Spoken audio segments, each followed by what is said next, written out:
시청자 여러분 안녕하십니까? VOA 뉴스투데이 시작합니다. 북한 해커들의 가상화폐에 대한 몰수를 추진 중인 미국 검찰이 최근 기소 내용을 보완하고 북한 자금 몰수를 위한 조치를 가속화하고 있습니다. 미국 재무부는 북한과의 가상화폐 거래를 경고하는 지침을 발표했습니다. 첫 소식 함지하 기자가 보도합니다. 미국 워싱턴 DC 연방검찰은 지난 몇 년간 발생한 가상화폐 거래소에 대한 해킹 범죄가 북한의 소행이란 점을 거듭 분명했습니다. 검찰은 지난 13일 새로 제출해 최근 공개된 소장에서 이번 몰수 소송에서 미국 정부는 북한과 연계된 해커들이 다른 자금 세탁 범죄자들과 공모해 세 곳의 가상화폐 거래소에서 가상화폐를 훔치고 그 수익금을 세탁한 사실을 지적한다고 명시했습니다. 또 별도로 제출된 또 다른 소장에도 북한 연계 해커들이 피해를 입힌 가상화폐 거래소가 4곳이라고 지적한 뒤 앞선 소장과 동일한 내용을 적시했습니다. 연방검찰은 소장 2곳 모두에 이들 해커들의 범죄 행위가 가상화폐를 훔치고 세탁하기 위한 북한의 더 큰 모의의 일부분이라고 밝혔습니다.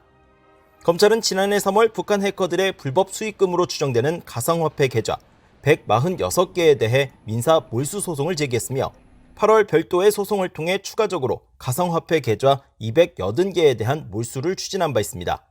하지만 재판부가 지난 7월 소송의 관할권과 자금 세탁 범죄 성립 요건, 몰수의 근거 등을 더 명확히 할 것을 주문함에 따라 검찰은 새로운 소장을 제출하게 됐습니다. 실제로 새롭게 공개된 소장은 이전보다 북한과 연계된 해커들의 범행 사실을 좀 더 명확히 했으며 이런 행위가 자금 세탁에 해당된다는 내용도 대폭 보완했습니다. 미국 정부가 몰수를 추진해온 가상화폐는 지난 2018년과 2019년 사이 한국 등에서 운영 중인 가상화폐 거래소에서 탈취된 것들입니다. 일례로 한국 소재 가상화폐 거래소는 2018년 말 1,777 비트코인과 이더리움의 21만 8천 이더, 9,999만 도지코인 등 약 2억 3,433만 달러어치의 가상화폐를 북한 해커들에게 절취당했고 2019년 11월에는 또 다른 한국의 가상화폐 거래소가 4,850만 달러어치의 도난 피해를 입었습니다. 이런 가운데 재무부 해외자산통제실은 가상화폐 업계를 위한 제재 준수를 제목으로 한 지침서를 발표하고 북한 등 미국의 제재 국가들과의 가상화폐 거래가 금지된다는 사실을 거듭 확인했습니다.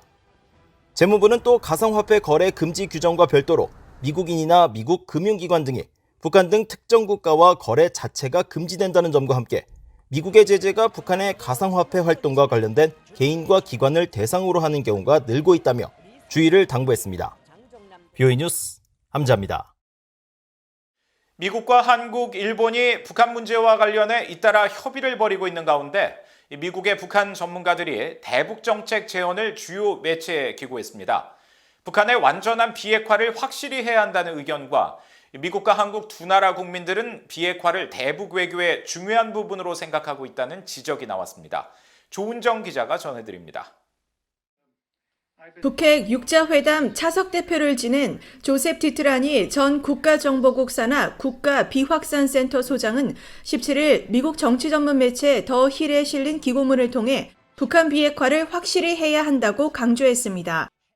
북한의 핵무기 보유를 허용한다면 한국, 일본 등 영내 국가들도 미국의 핵 억지 약속에도 불구하고 자체 핵무기 보유를 결정할 수 있다는 것입니다. 티트라니 전 소장은 특히 동아시아와 중동 국가들이 자체 핵무기 프로그램을 추진하지 않도록 하려면 이란이 핵무기를 갖지 못하게 하고 북한이 완전하고 검증 가능하게 비핵화하는 것을 확실히 할 필요가 있다고 밝혔습니다. 그러면서 핵 보유국들의 확산 활동과 핵 분열 물질이 불량 국가나 테러 조직에 넘어갈 가능성을 미국과 동맹들이 가장 우려해야 한다고 강조했습니다. 스콧 스나이더 미국 외교협회 미한정책국장은 최근 미국 경제전문지 포브스에 실린 기고문에서 대북 정책에 대한 미국과 한국의 여론은 높은 수준으로 일치하며 서로 보완적이라고 평가했습니다. 특히 최근 시카고 국제문제협의회의 여론조사 결과를 소개하면서 응답자의 76%는 북한의 핵무기 프로그램 중단을 대가로 추진하는 한반도 평화협정을 지지한다고 답했고 핵무기 보유를 허용하면서 추진하는 평화협정을 지지한다는 답변은 24%에 그쳤다고 지적했습니다. 또 한국통일연구원이 7월 발표한 통일의식조사 2021에서도 조 바이든 대통령과 김정은 국무위원장의 정상회담과 관련해 응답자의 절반이 북한이 비핵화 진전을 보이면 열어야 한다고 답했으며 조건 없는 재개를 지지하는 사람들은 20%에 불과했다고 강조했습니다. The U.S. public does not support abandoning denuclearization for a peace process. And actually, the Korean public also does not support abandoning denuclearization for a peace process. Americans believe that denuclearization should be a part of the peace process, should be a condition. And I think the South Korean public also reflects that. 한편 미국 경제매체 블룸버그 통신은 북한의 경제난 악화 속에서도 원화 가치가 급등하는 배경을 관심 있게 보도했습니다. 비공식 환율 기준으로 달러 대비 북한 원화 가치가 지난해 약 15% 오른 데 이어 올해 또 25% 상승한 것으로 추산된다는 것입니다. 북중 국경 봉쇄 뒤 수입 급감으로 외화 수요가 없어졌거나 북한 당국이 외화 사용을 엄격히 통제하기 때문이라는 분석이 나옵니다. The public has very hard time getting one, and a very, very hard time borrowing money. They probably can't borrow money, and even their state enterprises can't borrow money from their central bank. So that's creating a big drag, even a recession, on the overall economy.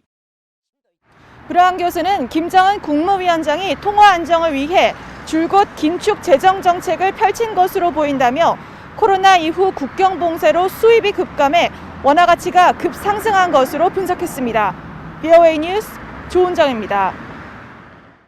조 바이든 미국 대통령은 신종 코로나 바이러스 합병증으로 별세한 콜린 파월 전 국무장관에 대해 자신과 질 여사는 사랑하는 친구이자 명예와 존엄을 지닌 위대한 애국자의 운명을 깊이 애도한다고 밝혔습니다. 바이든 대통령은 18일 발표한 애도 성명을 통해 이같이 밝히고 파월 전 장관은 전사와 외교관으로 높은 이상을 구현하고 국가와 안보에 헌신했으며 전쟁에서 싸웠지만 군사력만으로는 평화와 번영을 지킬 수 없다는 점을 누구보다 잘 이해했었다고 평가했습니다.